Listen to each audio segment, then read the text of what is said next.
ജനിച്ച കൂറിൽ ഗ്രഹണം വന്നു കഴിഞ്ഞാൽ ദ്രവ്യനാശവും ദേഹപീഡയും ഉണ്ടാകണം എന്നുള്ളതാണ് പറഞ്ഞിരിക്കുന്നത്.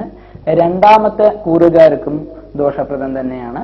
മൂന്നാമത്തെ കൂറിൽ ജനിച്ച വ്യക്തികൾക്ക് ഐശ്വര്യവും, 4-ലായാൽ ദേഹപീഡയും, 5-ലായാൽ മനോദുഃഖവും, 6-ലായാൽ സൗഖ്യവും, 7-ലായാൽ ഭാര്യാഭർത്തൃനാശവും, 8-ലായാൽ മൃത്യുഭീതിയും, 9-ാം രാശിയിലായാൽ മാനഹാനിയും, 10-ലായാൽ സുഖവും, 11-ലായാൽ ധനലാഭവും, 12-ലായാൽ ധനനാശവുമാണ് ഫലം.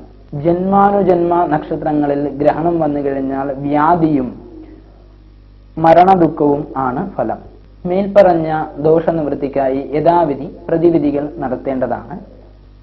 ഗ്രഹണ സമയങ്ങളിൽ നമഃശിവായ ജപിക്കുന്നതും ശിവക്ഷേത്ര ദർശനം നടത്തുന്നതും വളരെയധികം ഗുണം ചെയ്യും. ശിവക്ഷേത്രത്തിൽ ഗ്രഹണം ദോഷമായി ബാധിക്കുന്ന നക്ഷത്രക്കാർ ഇളനീർധാരയും പിൻവിളക്കും ആയുസൂക്ത പുഷ്പാഞ്ജലി നടത്തുന്നതും ഗുണപ്രദമാണ്.